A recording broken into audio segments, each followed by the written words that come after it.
Siguiendo pues hablando de casos y todo esto, queríamos preguntarte a ver si cómo tu interpretación, un poco tu análisis de la psicología forense de algunos casos que han sido muy famosos, muy mediáticos, tanto en España como en el mundo, y a ver qué nos puedes explicar, ¿no? No sé, en primer lugar, ¿qué piensas de, yo creo que el caso más mediático de la historia de España, del caso Alcácer, para quien no lo conozca, pues bueno, hace años, ¿no? Pero fueron 3 chicas que iban de fiesta, las metieron en un coche y allí pues practicaron actos violentos, de sadismo, y se acabaron matando.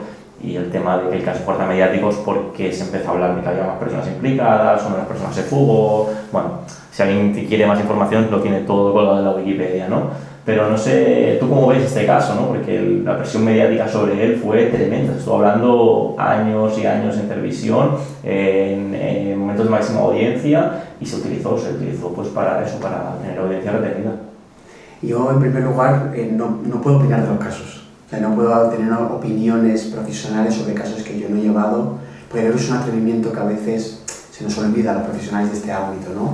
Yo puedo hablar del fenómeno, yo puedo hablar de aquello que creo que ocurrió, pero no puedo posicionarme en los casos. ¿Por qué? Porque entonces hago un flaco favor a todo lo que decía antes, de no estigmatizar la profesión, no estigmatizar a las malas víctimas, no crear falsos relatos, ¿no? Y por tanto es una obligación no solo personal, sino ética, el hablar de los casos con mucha precaución, porque yo no estuve allí y no tuve oportunidad de valorar ese caso ni de evaluarlo. En todo caso, está claro que en el caso de Alcácer en concreto, se da una circunstancia en el momento temporal en que ocurre, la televisión de nuestro país, en aquel momento, donde el sufrimiento se utilizó, creo en parte, porque era morboso y porque había una forma de generar audiencias alrededor de algo aberrante, algo violento, que afortunadamente no es lo que siempre ocurría, afortunadamente, pero que era como la mayor expresión del daño, de la maldad, ¿no? También ese caso es muy llamativo, como explica también mi compañera, la doctora Elena Garrido, en algunas ocasiones, porque marcó también a una generación de mujeres jóvenes que hasta ese momento no habían sentido ese miedo. Y la televisión y el caso les hizo interiorizar que podían ser víctimas, que había que protegerlas más, que si tenían algún tipo de privilegio hasta ese momento de salir y afortunadamente podían hacerlo, sus padres empezaron a decir que no lo hicieran, que fueran acompañadas. Ese caso fue muy llamativo no solo por lo mediático, sino porque marcó especialmente una generación de mujeres que a partir de ese momento empezaron a sentir un miedo que quizá no tenían hasta entonces, ¿no? El peligro del desconocido en el coche, cuidado, no vuelvas sola, cuidado, cuidado, cuidado, cuidado, ¿no? Y hay una parte de todo este relato de la violencia donde hemos creído, y no digo que no es importante, pero hemos creído que solo había que decirle a las víctimas que se cuidaran, que no se pusieran en peligro. Y eso, aunque pueda parecer natural y normal desde alguien que protege a alguien que quiere, está nuevamente atosigando, está nuevamente angustiando, está casi culpabilizando. Si no sales de noche no te pasarán cosas, si no vas sola no te pasarán cosas, como ha ocurrido en ese caso que tanto se ha visto en la tele, de 3 chicas que se atrevieron a subir a un coche de una persona desconocida. Y el foco está nuevamente en el miedo que tienen que sentir las mujeres en estar solas o en ir solas por la calle y de desarrollarse vitalmente como siempre ha podido hacer un hombre, ¿no? También fue importante ese caso por eso. Totalmente. Teníamos algún caso más también que nos interesaría tu opinión. Ahora, por ejemplo, se ha hablado mucho del caso de José Bretón, porque se le quería publicar un libro, ¿no? Una editorial intentó publicar un libro desde su perspectiva y finalmente ha sido censurado, ¿no? José Bretón, bueno, mató a sus hijos de una forma horrible, ¿no? ¿Qué está pasando? ¿Por qué este libro ahora? ¿Por qué la censura?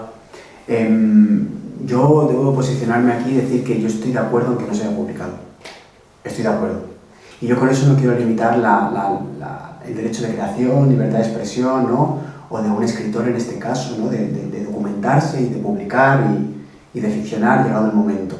Claro que no, yo no estoy limitando eso ni cuestionando eso, tampoco soy nadie para hacerlo. Pero ¿por qué no creo que era correcto que no se publicara? Porque lo que tuviera que decir José Bretón sobre su caso ya lo dijo. Ya hubo un juicio, ya se grabó, ya está documentado. Por lo tanto, no hacía falta el aproximarse a lo humano que hay detrás de la imagen pública de alguien que es capaz de hacerle eso a sus hijos. Porque eso lo que puede hacer peligrosamente es nuevamente convertir a alguien desvirtuarlo de lo que hizo y convertirle ahora más en un personaje que no en José Bretón, condenado por asesinar a sus 2 hijos. Y eso me parece que es peligroso. Y creo que eso, ya no solo porque había un daño que se iba a seguir ejerciendo sobre la madre de estos 2 niños, y por lo tanto una violencia desde ese relato, desde dentro del centro penitenciario, una violencia que va mucho más allá, que sigue siendo un control sobre ella, ¿no? Sino que entiendo que no tiene interés. No tiene, ¿qué interés debería tener el conocer los entresijos psicológicos y mentales de alguien que sabemos que hizo eso? ¿Qué interés podría tener cuando eso se puede hacer desde la ficción? Cuando se puede hacer desde el anonimato, cuando se puede explicar de muchas otras maneras.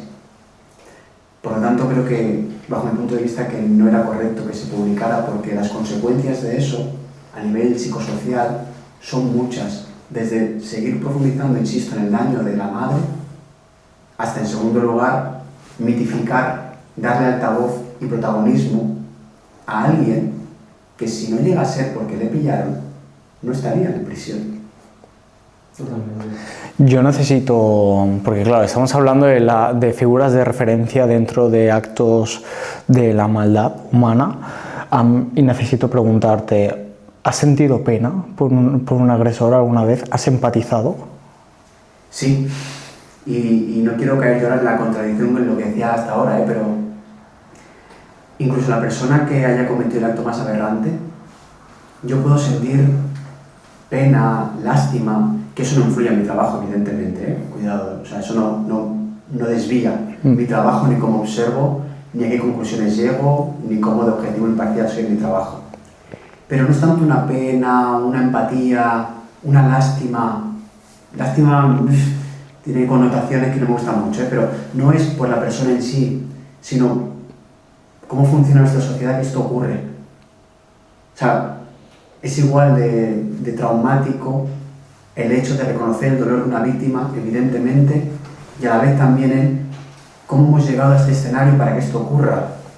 ¿Qué quiere decir también de nosotros y nuestra como sociedad? ¿No? Y luego cuando estamos ante agresores o agresoras cuyo delito se puede explicar por la contextualidad, por el consumo, por una patología mental, ¿no? Por un acto impulsivo, que no tenía la intención de hacer ese daño, entonces también hay una empatía también es una persona que se acaba de condenar, acaba de fastidiarse la vida, y que por una decisión mal tomada, premeditada, quizá va a estar 20 años en prisión. Y no puedo dejar de ser psicólogo, no puedo dejar de ser humano. Lo que tengo que hacer es luchar es porque eso no afecta a mi trabajo. Pero siempre hay sufrimiento en todos los escenarios, y eso no quita que el sufrimiento no sea ni mucho menos equiparable ni igual al que sufre o sufrió la persona que fue víctima de eso, en ningún caso. Porque en alguno de estos casos han sido delitos de asesinato, por ejemplo. Sí, cuando yo he ido al centro penitenciario a evaluar a una persona que está en prisión preventiva, por ejemplo, por la comisión de un delito de esta naturaleza, ¿no?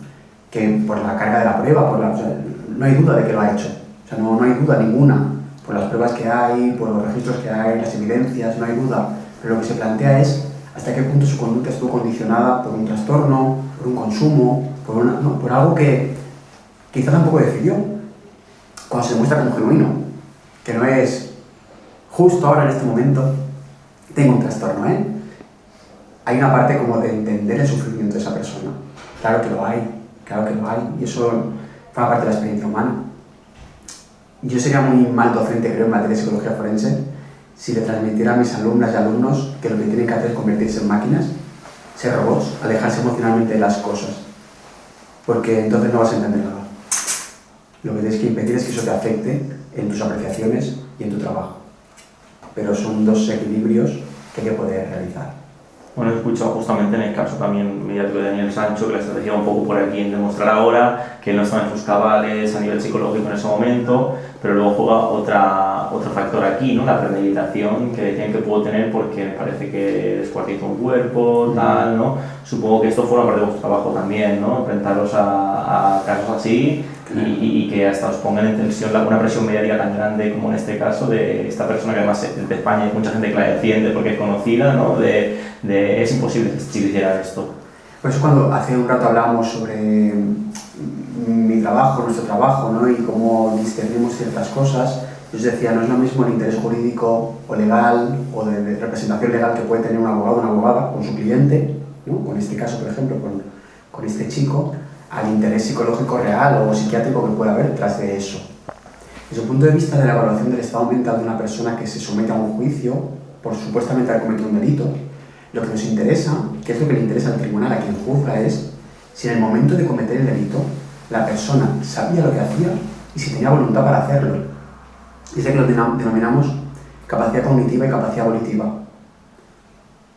Cualquier otro tipo de circunstancia que no esté estrechamente relacionada con esta capacidad para saber lo que hacías y tener voluntad para hacerlo, puede ser de interés mediático, puede ser de interés humano, puede ser de interés de mucho tipo, pero no interesa al tribunal. Porque lo que se está valorando aquí es si hay algún eximente o atenuante de la responsabilidad criminal. Una persona puede tener un diagnóstico grave, de salud mental grave, esquizofrenia, pero si esa esquizofrenia nunca afectó, ni nunca intercedió, ni nunca condicionó los hechos que se juzgan, el diagnóstico no es una carta blanca para no ser responsable de lo que has hecho. Lo que nos piden, que es difícil porque siempre es retrospectivo, porque por mucho que la justicia vaya rápida o el proceso siempre llegamos tarde a nivel forense, siempre es tarde, es valorar si en el momento de la comisión de los hechos había alguna circunstancia que cambiara esa capacidad. Y además descartar la presencia de simulación, de mentira, de exageración de síntomas. Siempre supongo, una persona para defender siempre va a intentar lo que sea. Claro. Por eso os decía que la importancia de la ética en esta profesión.